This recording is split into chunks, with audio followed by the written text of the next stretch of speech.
La date exacte de sa naissance demeure inconnue, mais la tradition veut qu'elle soit le 23 avril. Les rues de Stratford étaient paisibles, bordées de maisons à colombages, dont les murs de plâtre blanc étaient entrelacés de poutres sombres en bois. Le doux courant de la rivière Avon serpentait à travers la ville, reflétant le ciel dans ses eaux ondulantes. William était le troisième enfant de John Shakespeare, fabricant de gants et marchand local, et de Mary Arden, qui venait d'une famille de fermiers respectés. Leur maison de Henley Street était modeste mais confortable, imprégnée de l'odeur du cuir et du parchemin provenant du travail de son père. Durant ses premières années, le monde de William était façonné par les sons des marchés animés, les cloches des églises et le bourdonnement des conversations entre les habitants de la ville. L'air de Stratford était empli des rythmes de la vie quotidienne, des saisons changeantes et des échos d'un monde au seuil d'un éveil culturel. Enfant, William passait probablement du temps à explorer les champs et les bois au-delà de la ville, où les fleurs sauvages s'épanouissaient et où les chants des oiseaux emplissaient l'air. Il se promenait peut-être le long des berges de l'Avon, ses yeux curieux absorbant l'eau qui coulait, la lumière changeante et les petites merveilles de la nature. William fréquenta la King's New School, où il reçut une solide éducation en lecture, écriture et littérature classique. Il étudia les œuvres de poètes romains comme Ovide et de dramaturges comme Plaute et Sénèque. Ces histoires anciennes de dieux, de héros et de destins tragiques enflammèrent son imagination, lui donnant une fondation qui s'épanouirait plus tard en ses propres chefs-d'œuvre. Les journées à l'école étaient longues, remplies du grattement des plumes sur le parchemin, du murmure grave des récitations latines et du grincement occasionnel des bancs en bois. William apprit non seulement les règles du langage, mais aussi le pouvoir de la narration, la capacité de capturer l'expérience humaine en mots. Lorsque William eut 18 ans, il épousa Anne Hathaway, la fille d'un fermier qui vivait dans un petit cottage à l'extérieur de Stratford. Leur mariage fut une affaire discrète, célébrée dans l'église locale, entourée de familles et d'amis. Un an plus tard, ils accueillirent leur premier enfant, Susanna, suivie par des jumeaux, Hamnet et Judith. La petite maison qu'ils partageaient était emplie des rires d'enfants et des simples conforts de la vie familiale. Pourtant, même en tant que jeune homme avec une famille, l'esprit de William semblait aspirer à quelque chose de plus. Quelque part en lui, les graines de la créativité commençaient à germer. Vers la fin des années 1580 ou au début des années 1590, Shakespeare quitta Stratford et se dirigea vers Londres, une ville vibrante d'énergie, d'opportunités et d'expression artistique. Londres, dans les années 1590, était un lieu de contraste. Des rues pavées remplies de carrosses, de marchands vendant leurs marchandises et de l'agitation d'une métropole en pleine croissance. C'était une ville où les théâtres devenaient des centres de vie culturelle, attirant des gens de toutes les couches de la société. Au milieu de ce chaos vibrant, William Shakespeare trouva sa place dans le monde du théâtre. Il commença sa carrière en tant qu'acteur et dramaturge avec une compagnie appelée les Lords. Chamberlain's Men, ses premières pièces furent jouées dans de petits théâtres, où les spectateurs se rassemblaient dans la lumière tamisée, impatients d'être transportés par des histoires d'amour, de trahison et d'aventure. L'odeur des bougies de suif brûlant emplissait l'air, se mêlant aux chuchotements excités de la foule. Le talent de Shakespeare devint rapidement évident, et ses œuvres commencèrent à captiver les amateurs de théâtre londoniens. Ses premiers succès comprenaient des pièces comme Henry VI et Titus Andronicus, des histoires de guerre, de vengeance et d'intrigues politiques. Chaque ligne qu'il écrivait semblait pulser de vie, remplie de la richesse de l'émotion humaine et de la beauté du langage. Vers la fin des années 1590, Shakespeare était devenu une figure respectée dans le monde du théâtre. Il acheta des parts dans le Globe Theatre, nouvellement construit, une structure en bois qui deviendrait le cœur de ses efforts créatifs. Le Globe se dressait sur la rive sud de la Tamise, son toit de chaume et sa scène à ciel ouvert accueillant des milliers de spectateurs impatients. C'est ici que certaines de ses plus grandes pièces prirent vie.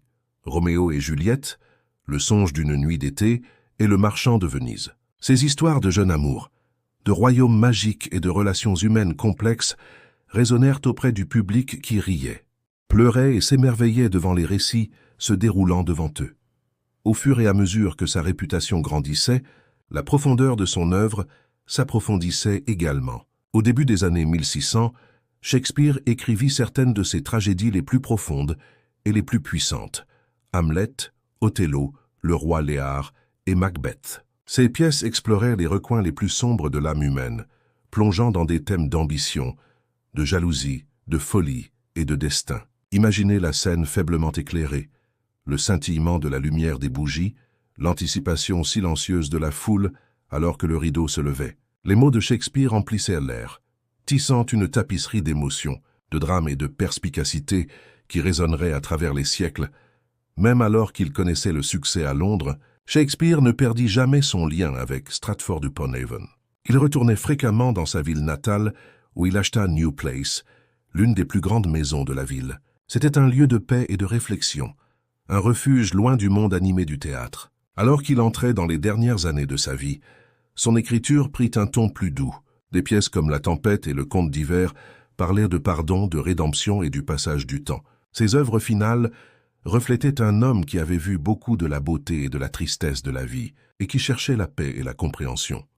Le 23 avril 1616, à l'âge de 52 ans, William Shakespeare décéda dans sa ville natale de Stratford-upon-Avon. Sa vie avait été un voyage de mots, d'histoires et d'imagination. Un voyage qui laissa une marque indélébile sur le monde. Il fut enterré dans le cœur de l'église Holy Trinity, où sa pierre tombale repose encore aujourd'hui. Alors que vous respirez profondément maintenant, laissez l'histoire de William Shakespeare s'installer doucement dans votre esprit. Son héritage vit dans chaque pièce, chaque sonnet et chaque ligne qui continue d'inspirer les générations. Ces mots nous rappellent la beauté du langage, la complexité de l'expérience humaine et le pouvoir de la narration. La vie de William Shakespeare fut une vie de croissance continue, de créativité et d'exploration. Bien qu'il ait quitté le monde beaucoup trop tôt à l'âge de 52 ans, son héritage continua de s'épanouir longtemps après sa mort. Ses œuvres ne furent pas confinées à son propre temps.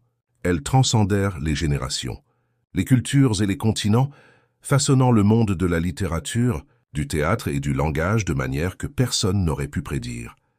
Dans les années qui suivirent sa disparition, les compagnons acteurs et amis de Shakespeare, John Hemmings et Henry Condell, entreprirent la tâche de préserver son œuvre. Ils compilèrent et publièrent le premier folio en 1623, une collection qui assura que ses pièces seraient mémorisées et jouées pendant des siècles à venir. Ce volume remarquable contenait 36 de ses pièces, incluant comédies, histoires et tragédies, préservant des œuvres qui auraient autrement pu être perdues. Sans le dévouement de ses amis, certaines des œuvres les plus aimées de Shakespeare, telles que Macbeth et La Tempête, ne nous seraient peut-être jamais parvenues. Grâce à ce travail d'amour, ces histoires perdurèrent, se répandant bien au-delà des théâtres de Londres pour inspirer les générations futures de lecteurs, d'acteurs et d'écrivains. L'influence de Shakespeare sur la langue anglaise est inégalée. Il créa ou popularisa des milliers de mots et d'expressions, dont beaucoup sont encore utilisés aujourd'hui. Des expressions comme « briser la glace »,« chasse à l'oie sauvage » et « cœur d'or » peuvent être retracées jusqu'à ses pièces. Sa capacité à capturer l'émotion et l'expérience humaine en mots donna à la langue une richesse et une expressivité qui perdurent. Ses œuvres reflétèrent la condition humaine dans toute sa complexité, les joies, les peines, les triomphes et les tragédies. Les personnages de Shakespeare n'étaient pas seulement des figures sur une scène, mais des reflets vivants et respirants de l'humanité. Ils parlaient d'amour, d'ambition, de trahison et de rédemption, avec une clarté qui résonnait à travers le temps. Imaginez Roméo et Juliette, de jeunes amants déchirés par la querelle de leur famille, prononçant des mots qui font écho aux passions et aux chagrins d'amour de chaque génération. Imaginez Hamlet, le prince introspectif aux prises avec des questions de vie, de mort et de moralité. Pensez au roi Léar, un vieil homme faisant face aux conséquences de son orgueil et de sa folie, ou à Macbeth, conduit à la ruine par l'ambition et le destin. Ces histoires n'étaient pas seulement destinées à divertir, elles étaient conçues pour faire réfléchir le public, ressentir et se comprendre eux-mêmes, ainsi que le monde qui les entourait. À l'époque de Shakespeare, le théâtre était un lieu où les barrières de classe et de statut se dissolvaient, où le peuple commun et la noblesse pouvaient se réunir pour partager l'expérience d'une histoire. Le Globe Theatre, avec son toit de chaume et ses poutres en bois, résonnait des rires, des larmes et des applaudissements du public qui voyait sa vie reflétée sur scène. Shakespeare comprenait que les histoires avaient le pouvoir d'unir les gens, de révéler des vérités et d'inspirer le changement. Dans ces moments plus tranquilles, Shakespeare retournait à Stratford-upon-Avon, où il profitait de la paix de sa maison familiale. Ici, il pouvait échapper au bruit de la ville et aux exigences du théâtre. Il s'occupait de ses affaires et passait du temps avec sa famille, marchant dans les rues familières de sa ville natale. Mais même à la retraite, l'étincelle créative ne le quitta jamais vraiment. Dans ses dernières années, il collabora avec de jeunes dramaturges et continua à perfectionner son art.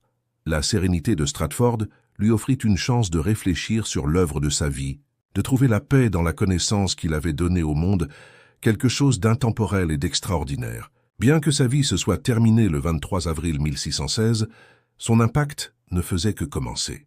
Les années qui suivirent sa mort virent ses œuvres se répandre à travers le monde, touchant les cœurs et les esprits de personnes de toutes origines et de toutes cultures.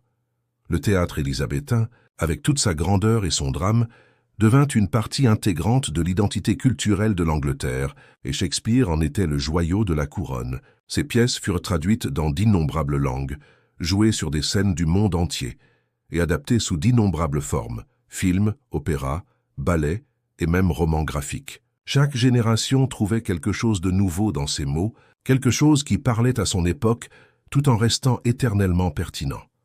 Les thèmes qu'il explorait, l'amour, le pouvoir, la jalousie, la vengeance, le pardon, étaient universels, transcendant les frontières du temps et de l'espace. Ces personnages devinrent des archétypes, l'amant tragique, le héros ambitieux, le fou sage, le méchant machiavélique. Ils vivaient dans l'imagination collective de l'humanité, aussi réel et présent aujourd'hui qu'il l'était il y a 400 ans. Au fil des siècles, les érudits ont passé au crible chaque mot qu'il a écrit, cherchant à comprendre son génie. Ils ont débattu de l'identité de l'homme derrière les œuvres, spéculé sur ses croyances personnelles et analysé chaque nuance de son langage. Pourtant, malgré toute cette étude, Shakespeare demeure un mystère enveloppé d'énigmes. Nous savons si peu de sa vie personnelle, de ses pensées intimes, de ses luttes et de ses joies. Ce qui reste, ce sont les mots, des mots qui continuent de briller avec éclat et clarté à travers les âges. L'impact de Shakespeare s'étend au-delà de la littérature et du théâtre. Il a influencé la psychologie, la philosophie, la politique et même la science. Ces personnages ont été étudiés par des psychologues cherchant à comprendre la complexité de l'esprit humain. Ces pièces ont été utilisées pour enseigner le leadership, l'éthique et la prise de décision. Ces sonnets, avec leur beauté intemporelle, continuent d'inspirer les poètes et les romantiques du monde entier. Dans les salles de classe du monde entier, les étudiants découvrent Shakespeare pour la première fois. Parfois avec hésitation, parfois avec émerveillement. Ils luttent avec son langage, riche et dense, rempli de métaphores et de jeux de mots. Mais lorsqu'ils percent le mystère de ces mots, ils découvrent un trésor de sagesse et de beauté. Ils apprennent que être ou ne pas être n'est pas seulement une question posée par Hamlet, mais une question que chaque personne doit affronter dans sa propre vie. Ils découvrent que l'amour de Roméo pour Juliette n'est pas seulement une histoire ancienne, mais un reflet de leur propre désir d'amour et de connexion. Ils réalisent que les ambitions de Macbeth, les doutes de Hamlet et les folies de Léar sont tous des aspects de la condition humaine que nous partageons. Shakespeare avait le don rare de transformer les émotions ordinaires en art extraordinaire. Il prenait les sentiments que nous ressentons tous, amour, peur, colère, joie, et les élevait à quelque chose de sublime. Ces mots avaient le pouvoir de faire rire, pleurer, réfléchir et rêver. Il nous rappelait que, malgré nos différences, nous partageons tous les mêmes désirs fondamentaux. Être aimé, être compris, laisser notre marque sur le monde. L'héritage de Shakespeare vit également dans les innombrables artistes qu'il a inspirés. Des poètes comme John Keats et William Wordsworth ont trouvé l'inspiration dans ses vers. Des romanciers comme Charles Dickens et les sœurs Brontë ont été influencés par sa narration. Des compositeurs comme Giuseppe Verdi et Sergueï Prokofiev ont transformé ses pièces en opéras et ballets qui continuent d'être joués aujourd'hui. Des cinéastes de Laurence Olivier à Kenneth Branagh et Baz Luhrmann ont donné vie à ces histoires sur le grand écran, les rendant accessibles à de nouvelles générations. Chaque adaptation, chaque interprétation ajoute une nouvelle couche de compréhension à son œuvre, prouvant que ces histoires sont vraiment intemporelles. Le Globe Theatre, reconstruit près de son emplacement d'origine à Londres, se dresse aujourd'hui comme un témoignage de l'héritage durable de Shakespeare. Des visiteurs du monde entier viennent ici pour vivre ces pièces telles qu'elles auraient été jouées à son époque, dans un théâtre à ciel ouvert, avec des acteurs en costume d'époque et le public debout dans le parterre comme les groundlings d'autrefois. L'expérience transporte les spectateurs dans le temps, leur permettant de se connecter avec le passé de manière viscérale et immédiate. Dans chaque représentation de ces pièces, dans chaque lecture de ses sonnets, dans chaque citation de ses mots, Shakespeare vit. Il vit dans la jeune étudiante qui découvre la beauté du sonnet 18 pour la première fois. Il vit dans l'acteur qui prononce « être ou ne pas être » avec une nouvelle intensité. Il vit dans l'écrivain qui trouve l'inspiration dans sa maîtrise du langage. Il vit dans tous ceux qui croient au pouvoir des mots pour changer le monde.